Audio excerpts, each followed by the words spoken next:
I'm Molly, and I'm celebrating my 32nd birthday this year. I hold a position of a salesperson at a specific company. My husband, Mike, was my high school classmate, and this year marks our 10th wedding anniversary. Our journey began with high school romance, leading to a long distance relationship through college. Despite the distance, our love endured, and we tied the knot right after graduation. Our enduring love brought forth our eldest daughter, Kate, who is turning 9 this year. Currently, I'm anticipating the arrival of our second child, and despite the excitement, this pregnancy feels different. Unlike with Kate, I've noticed significant changes in my health this time around. Enduring long work hours, I felt nauseous and unusually sleepy, symptoms I didn't experience during my first pregnancy. Perhaps it's due to aging, making it harder to recover from tiredness, or maybe it's the stress from juggling work and caring for our child. After considering various possibilities, an over the counter pregnancy test confirmed the news. When pregnant with Kate, I had no noticeable health changes, making this intense morning sickness a new challenge. Balancing work as a salesperson while battling morning sickness, I decided to take some time off after consulting with my boss. Discussing it with Mike, he seemed surprised and unsettled by the severity of my morning sickness this time around.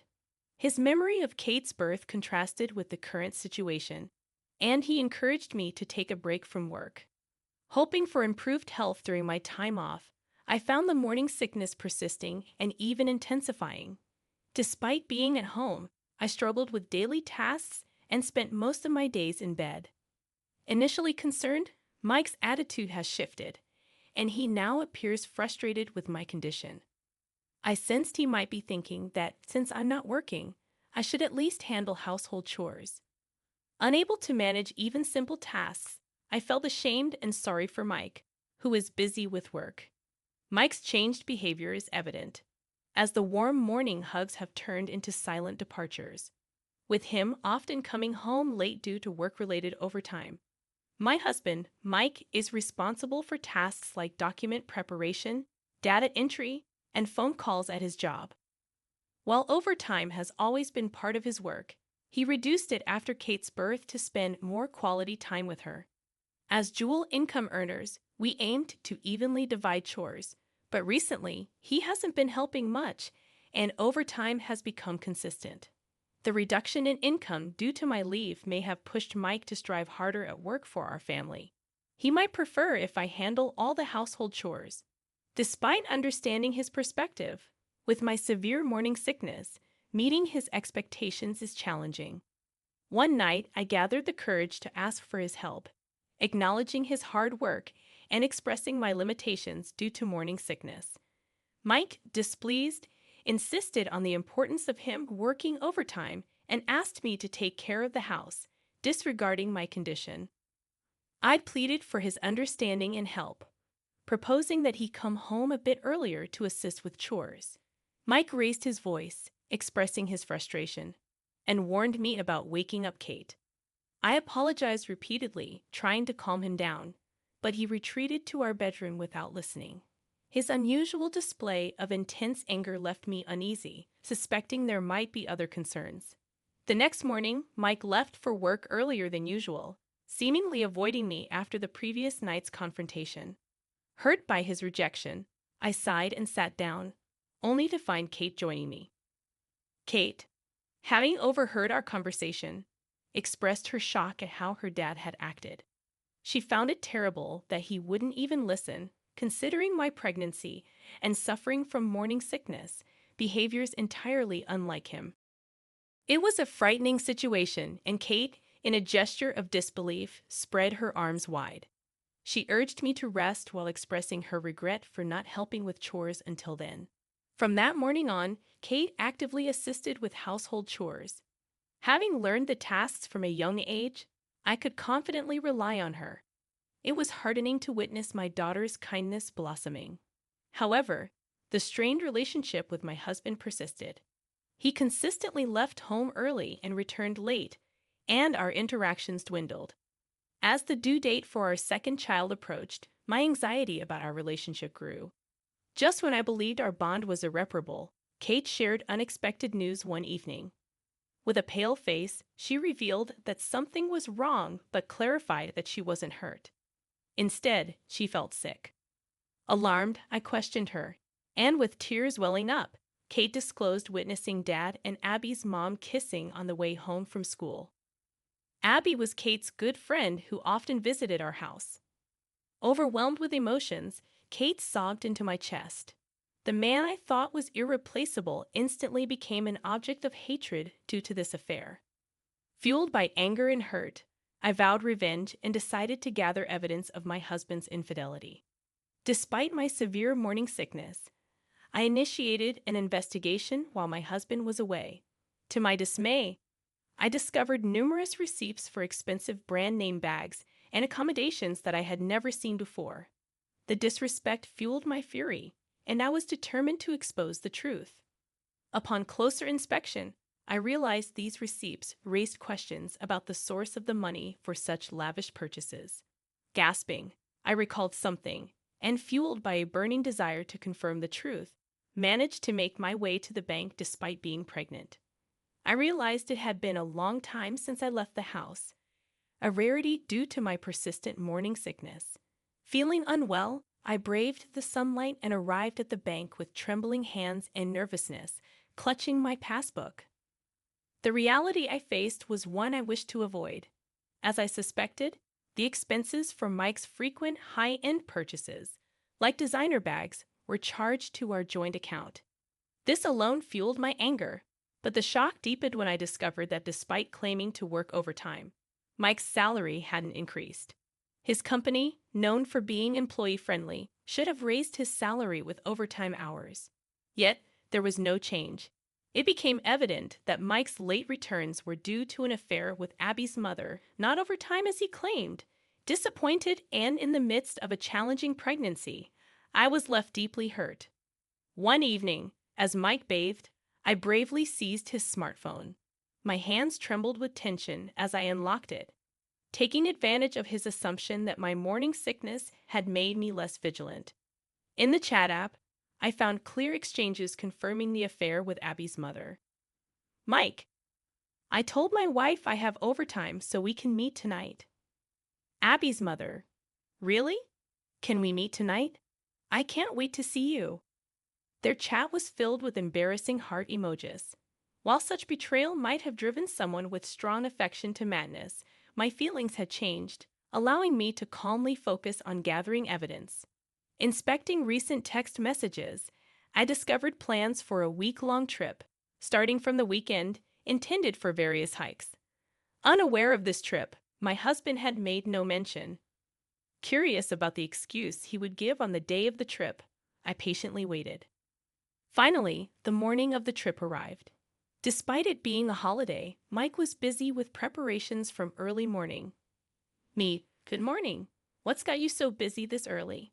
Caught off guard, Mike looked surprised. Mike? Oh, well, you see. What are you doing up so early? I woke up to some noise and noticed my husband packing a suitcase. Me, what's with the suitcase? Are you going on a trip? Mike, I have a company trip for a week starting today. I thought I told you. Just wait. I'll buy you a nice souvenir. Me? Did you? Maybe forget my birthday? Never mind. Seemingly having heard the commotion, Kate woke up too. Curious about what was happening, she spoke to her father. Kate, Dad, what's happening? Are you leaving? Mike, I'm going on a company trip. I'll bring back a souvenir. So let's look forward to it. Got it? Can't wait for the souvenir. Take care. With smiles, Mike left the house with a wry smile. After he left, Kate and I looked at each other and burst into laughter. Kate, Dad's voice was shaking when he lied. Anyone could tell he was lying. After sharing a good laugh, we began discussing our next steps. Me? Okay, I'm about to discuss something important. Listen carefully. I'm thinking of getting a divorce. I believe it's crucial for you too, so I'd like to hear your thoughts. Kate, Beam only 9, said, I think it's better for you to get a divorce. I'm embarrassed and don't like having a father who cheats on Mom. I'm sure Abby would feel the same. Me, Did something happen with Abby too? Throughout our discussion, Kate seemed concerned about Abby's situation. Kate, Abby's mom used to just relax at home and never did anything. But she suddenly disappeared, so Abby was really upset. Just as Dad betrayed our trust, it seems that Abby's mother also betrayed her daughter's trust. Upon hearing this fact, I felt strongly that there should be no compromise when it comes to taking revenge on them. Abby seems to be going through a lot too. We need to punish both of them. I felt a surge of motivation that I could never have imagined before. With determination, I took action. First, to stop Mike from spending any money, I canceled our credit cards. I decided it was necessary to fairly divide the savings in our joint account, so I transferred half of it to my account. To avoid disputes over property division in the divorce, I decided to secure my assets early on. Kate and I started packing up our belongings. I had already explained the situation to my parents, so we decided to move back to their home. Kate, let me confirm once more. Once we divorce, we can't come back to this house. Are you really okay with that? Kate, yes, I'm okay. Then let's go to Grandpa and Grandma's house. Kate, yes, let's go quickly. Kate seemed to be filled with anticipation. She seemed neither sad about our divorce nor mournful, but rather had a cheerful look, which put my mind at ease for the moment. We completed the move to my parents' house in high spirits. I decided to let go of the house filled with memories of our time with Mike and start a new chapter in my life. This decision came after discovering a message exchange between Mike and Abby's mother. I want to be freed from that house as soon as possible. I want a divorce right away and live with you. From the messages, it appeared that Abby's mother had already moved back to her parents' home. To think she would abandon her family, including her young daughter, for an affair and selfishly move back to her parents' house. It's unbelievable. I found out that Mike had visited Abby's mother's parents' house from the history on his car navigation system. I packed up Mike's belongings and sent them to that address, his mistress Abby's mother. Subsequently, I terminated our house. This way, my husband would be able to live freely with Abby's mother, as he insisted he was on a company trip. I sent my husband's valuables along with a letter to his company. With the house emptied, the weight on my heart lifted, and I felt refreshed and ready to take a new step forward. The next morning, I received an early call from my husband. Molly, I'm sorry. I seem to be running out of money. It looks like I forgot some cash at home. Oh dear, that's a bummer. Mike, I'm really in a bind. Can you transfer some money to my account, even if it's just a little? Things are a bit tight for me this month. Since you're on a company trip, maybe you can borrow from a colleague. Well, about that, just explain your situation and borrow from your colleagues. I'm having severe morning sickness right now, and it's hard for me to talk. I'm hanging up. Mike, wait, hold on. I felt a bit better knowing that my husband couldn't use his credit card anymore. It was easy to imagine that this made the pleasant trip with his mistress very tense for him. The phone calls from my husband didn't stop. I sent him a message saying I have severe morning sickness and can't answer the phone. Don't call me anymore. No matter how many times he called, I didn't answer. 3 days later, I received another call from him and reluctantly picked up. Molly, why is the house empty? What's going on? Weren't you supposed to be on a trip for 7 days? Why are you back so soon? My husband was initially at a loss for words, but his anger quickly erupted. Mike, everything's gone. Even the contract has been terminated. Isn't that too selfish? Who's being selfish now? You were on a trip with your mistress, right? I've sent all our stuff to Abby's parents' house and started the divorce proceedings. Everything's going according to your wishes. Goodbye and good luck. Mike, what? You found out about the affair and you're divorcing me. Realizing that I knew about his affair and even who the other woman was, he was visibly shaken. I hung up and deleted all his contacts from my phone. With nowhere to go, my husband seemingly took refuge at Abby's parents' house. At their house, Abby's mother was kneeling with her head down, and across from her sat her parents, her husband, and Abby, all of them looking furious. Apparently, Abby's mother had returned home claiming she couldn't bear the emotional abuse from her husband. Her parents believed her and felt sorry for her, but the reality was different. Since they found out she had been lying and was even having an affair, there was no way they would forgive her.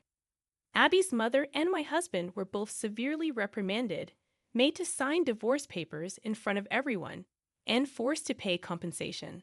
Afterwards, her parents kicked them both out.